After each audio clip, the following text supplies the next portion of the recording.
I feel like everyone experiences life in terms of colors. And some people's colors just happen to be more vibrant than others. So for example, if I think I'm happy, if I think I'm as happy as I can possibly be, I'm a 10 out of 10, or I would say like I have 10 out of 10 joy. What if that someone else's just 6 out of 10? And what if Well, you do see that with temperamental variation. I mean, positive emotion can keep spiraling upward till it hits mania. Like there's an upper limit because it's complicated. But if we just talk about positive emotion per se, not about meaning, let's say, just positive emotion. As you move up the scale of positive emotion, it gets more and more intense, but it limits out into pathology. So manics are very happy. But meaning produces positive emotion. Meaning is positive, that's right? complicated. No, not exactly. It's complicated because sometimes meaning can produce misery, especially in the short term. That happens with kids all the time. Look, there's a huge psychological literature that purports to show that couples without children are happier than couples with children. So then you think, well, children are a burden. No, your definition of quality in life is stupid. It's like, of course you're not happy if you have children. It's like you're worried about them. Why? Because they might die. Or be hurt. So that's on your mind. But that doesn't mean that it's not meaningful. Right? And so in a very profound way, you have to snap the connection between hedonism, either on the positive or negative emotion scale, and meaning. Like the relationship is by no means one-to-one.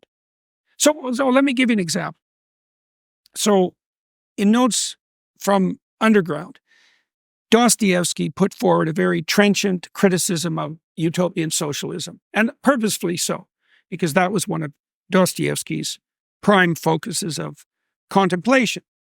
And he said that if you provided people with all of the hedonic delights that they would want, and you put them in a situation where that was provided to them continually, all they would do is smash that up so that something strange and mysterious and unpredictable would happen, because we have this requirement for what? Suffering? Maybe.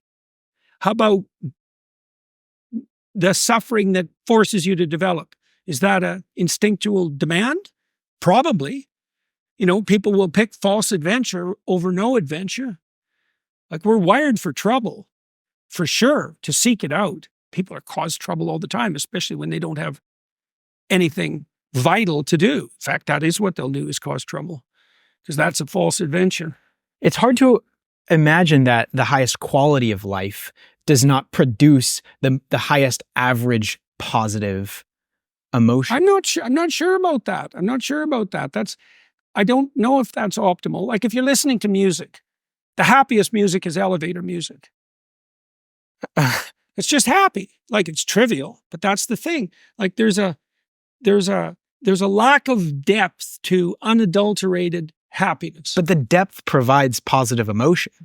Right, but the depth also is associated with suffering. This is, you've apprehended this to some degree because you said that the notion of a call to responsibility was attractive to you. Well, that's a burden. Responsibility is a burden. There's a weight to it. Now, you might say, what did Nietzsche say? He who has a why can bear any how. You could say, well, if the purpose is sufficiently noble, the weight is irrelevant. That's a better way of conceptualizing it, I think. And I think that's right. So you want to have a orientation towards your life and the world that makes even the suffering, it's not just justifiable, welcome.